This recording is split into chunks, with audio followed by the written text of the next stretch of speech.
Can you imagine a scenario where illegals get a better deal on college tuition than legals? Well, imagine no more. It's happening in nearly 24 states. Yep, illegals get a better deal than legal Americans from other states. I wonder how legal college kids feel about that. That's kind of ridiculous that they don't have to pay as much as I do when, like, my parents, like, work hard and all that, you know? Yeah, that's ridiculous. I don't know, like, I'm really surprised. Michelle, our friends at Campus Reform shot that, but how outrageous is it that this is going on?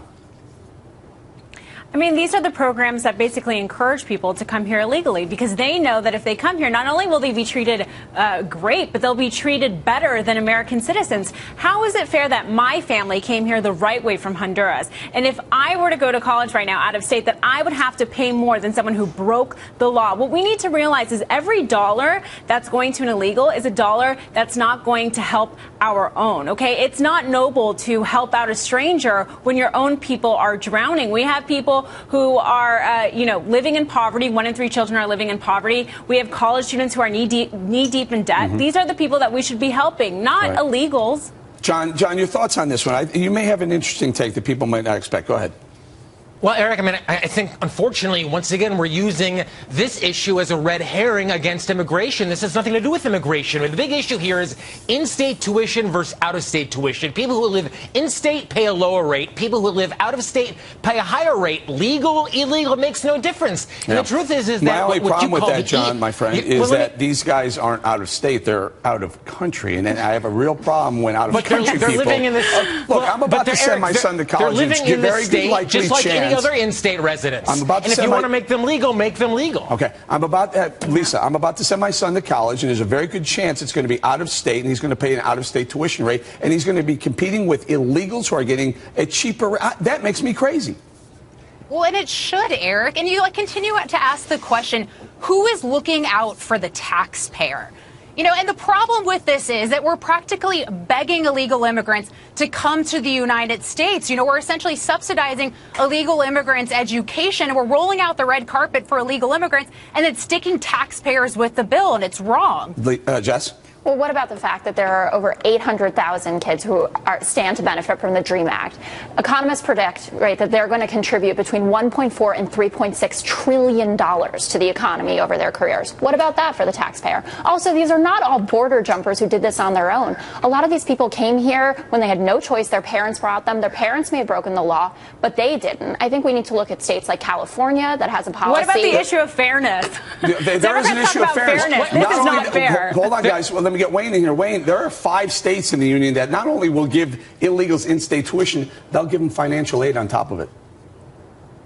Well, Eric, this is a state issue in that sense, and they should change it. That's all. It's as simple as that. The law should be changed. When you started, and you've heard me say this a million times, when you start a sentence with the word illegal, you got nowhere to go. An illegal is illegal. Now, you either legalize it and make it, and we have some sort of integrated, policy for immigrants, or we don't. Now, that's up to the legislatures in the various states and up to the Congress. And if they don't want to fix it, they don't want to fix it. I guess the people don't want to fix it. It's crazy. Right. And the big differential here is not even legal or legal. It's residency or non-residency in a particular state. And Eric, what you call illegals are residents. They're renting homes. But these states are also breaking national laws. How can they be residents, John? I understand they're living in the state, but they're not even legally here. You can't precede it with illegal. Go ahead. They're illegally here. Illegal. Simple. Illegal. You get it? Illegal. Just That's the word. You use it yourself. Call it undocumented. Just keep saying illegal as if it means something. Well, what you want to make me feel better is that I wasn't competing.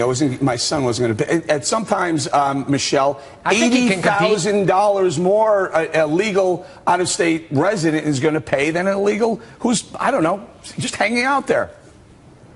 And look, the average American graduates college right now with $30,000 in student debt. This has a tremendous effect on our economy. And they're taking out this debt because college is really expensive. And it's very expensive for them compared to an illegal alien. And like I said, it's unfair to the people who came here legally, okay, who went the right way and did everything, stood in line. And now they have to pay more than the people who broke the law, who broke American laws. So Jess, they have to now pay.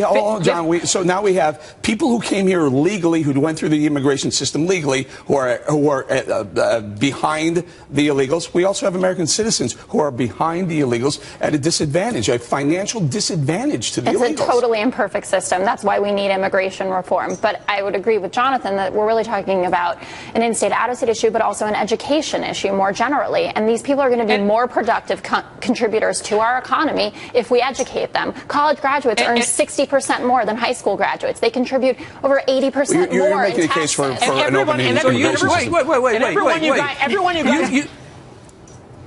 You want to justify the law? You want to justify illegal with economics? Well, let's just have everybody rob banks. That's good for the system, too. I mean, what are you, nuts? Everyone you want to besmirch as jumping in line, as being illegal, believe me, I'm not besmirching it. The law is the law. The law is the law. It's wrong for illegal immigrants to get preferential treatment to United States Americans. Whoa. Okay, Jonathan, finish the thought. Well, they would come in legally if there was a system that would accept them. You think people want to jump over and commit crimes? They want to come legally. They want to participate in the American dream. But I think it's pretty just disingenuous to say come legally and make a system that is literally impossible for them to do just that. All right, we're going to wrap it up right there. Very, very heated debate. Great stuff, guys.